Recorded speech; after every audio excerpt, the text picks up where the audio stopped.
कहानी शुरू होती है साल 2045 में एक लड़की एमा से, जो बचपन से ग्रेसफील्ड हाउस नाम के अनाथालय में रह रही थी। इस अनाथालय को एक महिला चलाती है जिसे सब मामा कहते हैं। मामा ही सभी बच्चों की देखभाल करती है। अब एमा 15 साल की हो चुकी है, इसीलिए वो भी मामा की मदद करती है और छोटे बच्चों का ख्याल रखती है। उसके 2 खास दोस्त भी हैं, नॉर्मन और रे। हर दिन बच्चे पढ़ाई करते और फिर गार्डन में खेलते थे, लेकिन वहाँ एक सख्त नियम था कि कोई भी बच्चा अनाथालय के गेट के बाहर नहीं जा सकता। सभी बच्चों की गर्दन पर नंबर का टैटू होता है जो उनकी पहचान होती है। 16 साल की उम्र पूरी होने के बाद बच्चों को वहाँ से भेज दिया जाता है। कभी कभी कोई छोटा बच्चा गोद ले लिया जाता है और आज छोटी कॉनी की बारी थी। सब लोग कॉनी को प्यार से अलविदा कहते हैं। बाहर की दुनिया देखने के लिए उत्साहित एमा और नॉर्मन एक दूसरे को चिट्ठियां लिखने का वादा करते हैं। जब हॉल खाली होता है तो एमा देखती है कि कॉनी अपना पसंदीदा खिलौना, एक खरगोश, भूल गई है। रे उसे बोलता है कि गेट की लाइट अभी भी जल रही है और अगर एमा जल्दी भागे तो समय पर जाकर वो खिलौना कॉनी को दे सकती है। नॉर्मन मना करता है क्योंकि रात में बाहर जाना मना है, लेकिन एमा की उदासी देखकर वो मान जाता है। एमा और नॉर्मन भागते हुए गेट तक पहुंचते हैं। वहां सब सुनसान था, सिर्फ एक ट्रक खड़ा था। एमा पर्दा हटाकर झांकती है और जो वो देखती है उसे देखकर इतनी चौंक जाती है कि उसके हाथ से खरगोश गिर जाता है। नॉर्मन उसके पास आता है और ट्रक के पीछे कॉनी को बेहोश पड़े देखकर घबरा जाता है। उसके सीने से एक अजीब सा फूल निकला हुआ होता है। इतने में उन्हें कुछ आवाजें सुनाई देती है और वो दोनों डर कर ट्रक के नीचे छिप जाते हैं। तभी उनके सामने जमीन पर एक बहुत बड़ा पंजा पड़ता है। वो देखते हैं कि वहाँ भयानक राक्षस खड़े थे जो अनाथालय को एक तरह का फार्म कहते हैं और बच्चों को खाना समझते हैं। तभी मामा वहाँ आती है। एमा ये देखकर टूट जाती है कि मामा बच्चों को राक्षसों को बेच रही है। तभी एक राक्षस ट्रक के नीचे कुछ सूंघता है, लेकिन वहाँ सिर्फ कॉनी का खिलौना होता है। एमा और नॉर्मन तब तक भाग चुके होते हैं। अगले दिन एमा मुस्कुराने की कोशिश करती है, लेकिन अंदर से डर और गुस्से से भरी होती है। अब उसे सच्चाई समझ में आने लगी है। ये जगह कोई घर नहीं बल्कि एक मौत का घर है। अब एम्मा को सख्त नियमों की असली वजह समझ आ चुकी थी। उस रात के बाद एम्मा और नॉर्मन पहली बार गार्डन पार करते हैं, लेकिन सामने ऊंची दीवार देखकर निराश हो जाते हैं। अब वे तय करते हैं कि राक्षसों के लौटने से पहले अनाथालय से भागना होगा, लेकिन वे किसी बच्चे को पीछे छोड़ना नहीं चाहते। उन्हें यह भी नहीं पता कि सबको कैसे बाहर ले जाएंगे। नॉर्मन फैसला करता है कि जब तक कोई पक्का प्लान न बन जाए तब तक किसी और को सच नहीं बताएंगे। उसी समय अचानक बगीचे में शोर मचता है। एक लड़की रो रही होती है क्योंकि उसकी दोस्त जंगल में कहीं खो गई थी। मामा बिना घबराए एक अजीब सी मशीन जैसी चीज निकालती है और सीधा जंगल में चली जाती है। थोड़ी देर में वो उस खोई हुई लड़की को गोद में उठाकर वापस ले आती है। एमा समझ जाती है कि वो चीज बच्चों का लोकेशन बताती है। नॉर्मन अंदाजा लगाता है कि शायद उनके कानों में ट्रैकर लगा हुआ है। इसका मतलब मामा ने कुछ समय पहले उन्हें फेंस के पार जाते देख लिया था और ये डिवाइस दिखाकर उन्हें डराने की कोशिश की थी। कई रहस्यमयी बातों पर शक करते हुए रे अपने दोस्तों के पीछे जंगल में चला जाता है, जहाँ वे उसे सब कुछ बता देते हैं। रे भी उनके साथ भागने को तैयार हो जाता है, लेकिन उसका मानना है कि सबको साथ ले जाना बड़ा खतरा है, क्योंकि बाहर की दुनिया कैसी है कोई नहीं जानता। हो सकता है वहां भी राक्षस हो। तीनों तय करते हैं कि पहले सारी सच्चाई पता करनी होगी। वे लाइब्रेरी में कुछ किताबें ढूंढते हैं जो किसी विलियम मिनर्वा नाम के इंसान ने भेजी थी। छोटे फिल की मदद से उन्हें पता चलता है कि किताबों पर जो स्टैंप है वो किसी तरह का कोड है और हर किताब का कोड अलग है। रे ये भी समझ जाता है कि राक्षस बच्चों के दिमाग पर नजर रखते हैं, इसलिए मामा उन्हें इतनी पढ़ाई करवाती है। उसी दोपहर मामा सबको अपनी नई असिस्टेंट सिस्टर क्रोन से मिलवाती है। बाद में मामा उसे बताती है कि 3 बच्चों को सच्चाई का पता चल गया है। क्रोन घबरा जाती है क्योंकि नियम के अनुसार ऐसे बच्चों को तुरंत भेजना होता है, लेकिन मामा उसे रोक देती है और कहती है कि अगली डिलीवरी तक उन पर सख्त नजर रखनी होगी।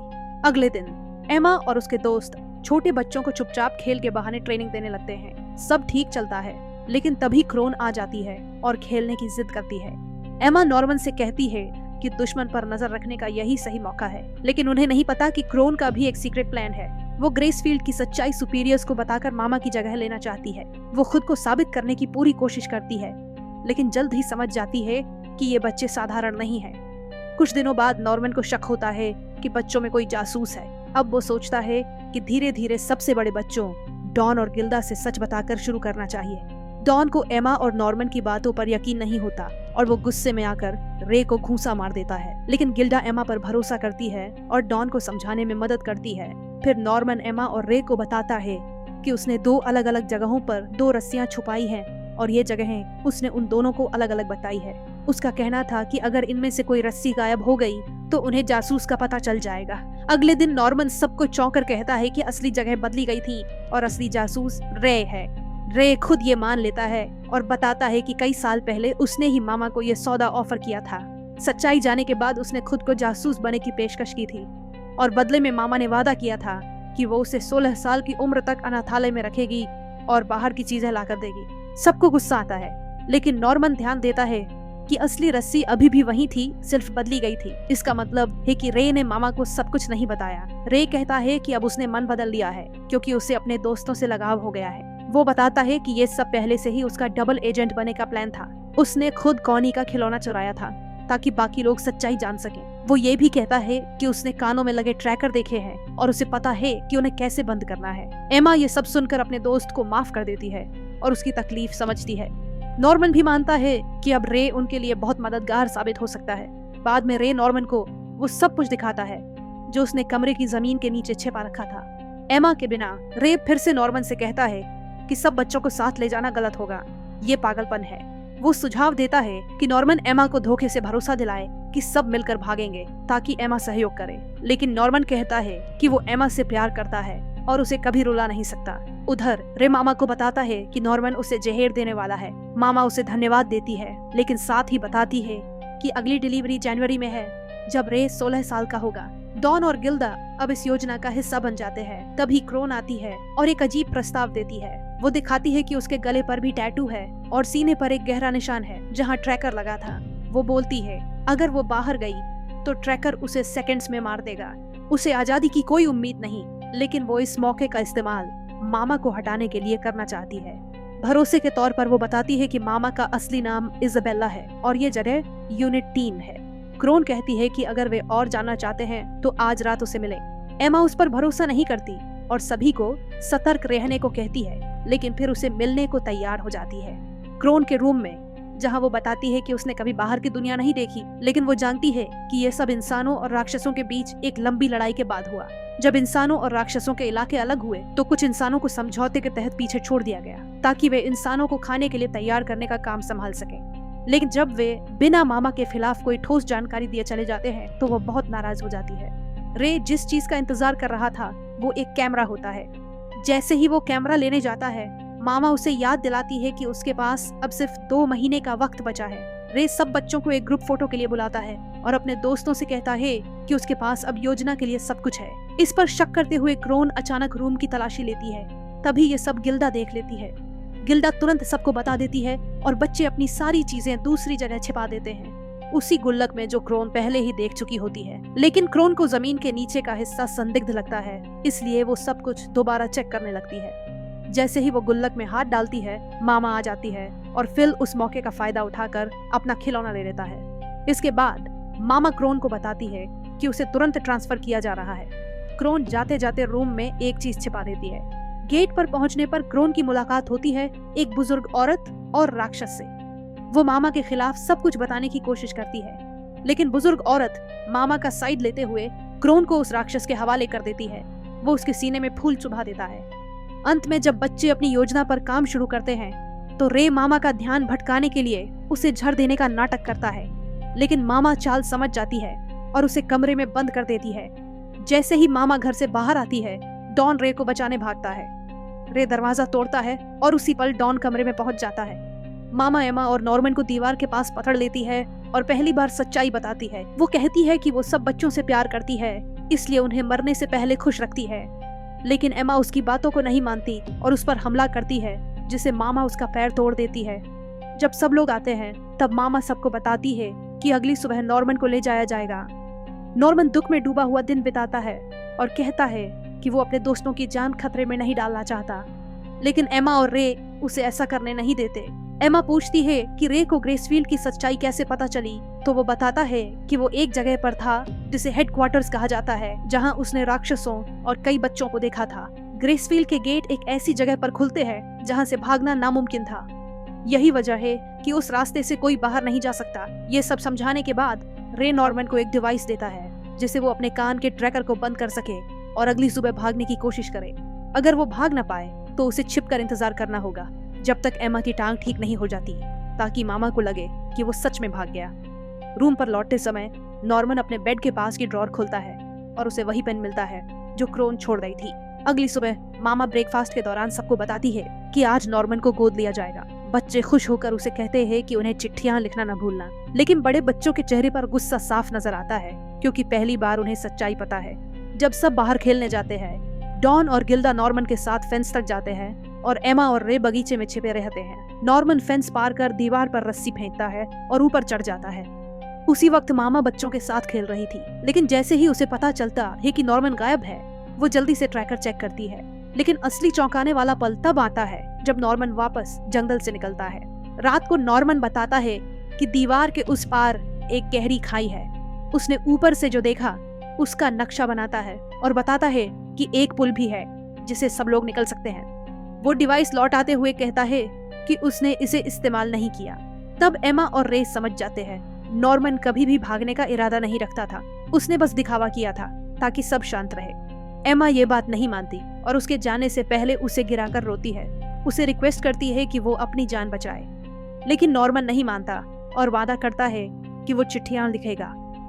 फिर मामा उसे गेट तक लेकर जाती है और उसे अकेला छोड़ देती है। थोड़ी देर बाद एक आदमी आता है जो खुद को इस दुनिया का सुपरवाइजर बताता है। वो नॉर्मन से कहता है कि राक्षसों को जिंदा रहने के लिए इंसानी दिमाग चाहिए होता है और उसका बलिदान किसी और इंसान को आजादी देगा। नॉर्मन उसे पूछता है, क्या बाहर कोई इंसान है जो इन बच्चों की मदद करना चाहता हो? वो बोलता है कि शायद थे, लेकिन अब सब गायब हो चुके हैं। नॉर्मन फिर भी उम्मीद नहीं छोड़ता और मुस्कुराते हुए कहता है कि जरूर कोई होगा जो मदद करेगा। सुपरवाइजर मानता है कि नॉर्मन एक खास बच्चा है जो डर की जगह उम्मीद में जीता है और राक्षस के आने पर भी शांत रहता है। नॉर्मन के जाने के बाद रे और एमा दोनों बहुत दुखी हो जाते हैं। उनमें अब भागने की कोई हिम्मत नहीं बचती। रे न्यूट्रलाइजर डॉन और गिल्डा को दे देता है और कहता है कि अगर उन्हें कोशिश करनी है तो करें, क्योंकि अब उसमें कोई उम्मीद नहीं बची। मामा एमा से मिलने आती है और बोलती है कि वो उसे प्रमोशन के लिए चुन सकती है। वो भी एक दिन मामा बन सकती है और राक्षसों का खाना बनने से बच सकती है। ऐसे में वो बच्चों की देखभाल करती रहेगी, जो उसका सबसे बड़ा हुनर है। एमा इस प्रस्ताव से हैरान होती है, लेकिन वो अपने दोस्तों को धोखा नहीं दे सकती। मामा को लगता है कि अब कोई भी भागने की कोशिश नहीं करेगा और उसकी योजना सफल हो गई। 2 महीने बीत जाते हैं। रे का बर्थडे आता है। उसी रात एमा, जिसकी टांग अब ठीक हो चुकी है, उसे मिलने आती है। काफी दिनों से वे खुलकर बात नहीं कर पाए थे, क्योंकि मामा हर समय नजर रख रही थी। अब दोनों मानते हैं कि उन्होंने हार नहीं मानी है। एमा बताती है कि उसने डॉन और गिल्डा को जरूरी काम सौंप दिए थे ताकि किसी को शक न हो। एमा कहती है कि वो अगले दिन दोपहर के खाने के वक्त भागने वाली है और सभी बच्चों को साथ लेकर जाएगी, लेकिन रे को यकीन नहीं कि ये काम करेगा। वो बोलता है कि मामा पहले से तैयार रहेगी। फिर वो एमा को अपनी योजना बताता है। रे का प्लान था वो अभी घर में आग लगा देगा ताकि मामा उलझ जाए और उसके सुपीरियर्स को ये सब इमरजेंसी लगे। वो एमा को ये सब बताते हुए पूरे डाइनिंग हॉल में पेट्रोल फैला देता है। आखिर में वो अपने ऊपर भी पेट्रोल डाल देता है। रे माचिस जलाने ही वाला होता है और बाहर से आग लगती दिखती है। थोड़ी देर में अलार्म बजता है। मामा भाग कर आती है और ट्रैकर में देखती है कि रे आग के बीच में है। वो घबरा जाती है। बच्चे अपने कमरों से डरते हुए नीचे उतरते हैं। मामा गिल्डा से बोलती है वो बच्चों को बाहर ले जाए और खुद आग बुझाने का सामान ढूंढने जाती है, लेकिन आग बहुत फैल चुकी होती है। मामा चाहकर भी उसे अकेले नहीं बुझा पाती। फिर वो एमा को ढूंढने लगती है, लेकिन एमा गायब हो चुकी होती है। तब मामा को समझ आता है कि बच्चे पजामा में नहीं थे, जैसे उन्हें पहले से सब पता था। उधर सभी बच्चे अब तक जंगल में पहुंच चुके थे, जहां डॉन और गिल्डा ने सबके बैग छिपा रखे थे। रे भी उन बच्चों के साथ होता है। कुछ समय पहले एमा ने माचिस गिरने से पहले ही उसे बुझा दिया था। फिर उसने सभी बच्चों को बुलाकर एक नकली पुतला बनाया ताकि रे की जगह उसमें ट्रैकर लगाया जा सके और मामा को धोखा दिया जा सके। सबसे मुश्किल काम था रे के कान से ट्रैकर निकालना, लेकिन यही सबसे जरूरी था। जैसे ही सभी बच्चे दीवार की ओर दौड़ते हैं, एमा रे को बताती है कि पिछले 2 महीनों में क्या हुआ था। नॉर्मन ने गैस के डिब्बे देखकर पहले ही अंदाजा लगा लिया था कि रे आग लगाकर मामा को भटकाने की कोशिश करेगा। इसलिए उसने एमा को एक चिट्ठी छोड़ी थी जिसमें सारी जानकारी और प्लान लिखा था। बाहर से दुखी दिखने वाली एमा ने इस दौरान डॉन और गिल्डा के जरिए बाकी बच्चों को धीरे धीरे सब कुछ बताया और सबको तैयार किया। बहुत छोटे बच्चों को पीछे छोड़ दिया गया था, लेकिन एमा ने फिल को जिम्मेदारी दी थी कि वो उन्हें संभालेगा और जैसे जैसे वे बड़े होंगे वे फिर आकर उन्हें भी बचाएंगे। वहीं मामा बच्चों को पकड़ने निकलती है, लेकिन छोटे बच्चे उसे घेर लेते हैं और डर कर उसे चिपक जाते हैं। मामा उन्हें हटाने की कोशिश करती है तो वो अपने सीनियर अधिकारियों को बगावत की सूचना देती है और मदद मंगवाती है। इधर बच्चे दीवार के ऊपर पहुंच चुके थे। एमा को हैरानी होती है कि हेडक्वार्टर का अलार्म जल्दी बज गया, लेकिन उसके पास एक आखिरी चाल बाकी थी। वो अब रे को बताती है कि वे ब्रिज की ओर नहीं जा रहे हैं क्योंकि दुश्मन वहीं पर उनकी प्रतीक्षा कर रहे होंगे। नॉर्मन ने चिट्ठी में एक ऐसा पॉइंट बताया था जहां खाई सबसे पतली है। डॉन वहीं पर रस्सी फेंककर रास्ता बनाता है। सब एक एक कर रस्सी से पार जाने लगते हैं। एमा सबसे आखिर में जाती है। तब तक मामा दीवार पर आ जाती है और एमा को रोकने की कोशिश करती है। वो कहती है कि वो भी कभी भागना चाहती थी लेकिन डर कर रुक गई। एमा जवाब देती है कि वो अकेले नहीं जा रही और अगर इंसानों के लिए जगह नहीं है तो वे नई जगह बना लेंगे। मामा गुस्से में रस्सी काटने की धमकी देती है जब तक एमा दूसरी तरफ पहुंचती, लेकिन कर नहीं पाती। उसे अपनी पुरानी बातें याद आती हैं और तभी ये सच्चाई सामने आती है कि रे असल में उसका बेटा है। फिर माँ लौटकर अनाथालय में छोटे बच्चों से माफी मांगती है। जंगल में एमा उस पेन को निकालती है जो नॉर्मन ने दिया था। उसमें एक खास डिवाइस होता है जो एक निशान और उड़ता हुआ उल्लू दिखाता है जो उन्हें एक सुरक्षित जगह तक ले जाएगा। अगले दिन मामा को एमा और रे को भागने देने की सजा दी जाती है। एक राक्षस आता है और उसके सीने में फूल डालता है। वहीं बच्चे एक पहाड़ी पर चढ़ते हैं और दूर तक फैले उस नए संसार को देखते हैं जहां अब वे आजादी से जी सकेंगे। इसी के साथ ये मूवी यही खत्म होती है। आप कमेंट करके बताइए आपको ये मूवी कैसी लगी। इसी तरह एक बेहतरीन एक्सप्लेनेशन के लिए चैनल को सब्सक्राइब और एक लाइक जरूर करें।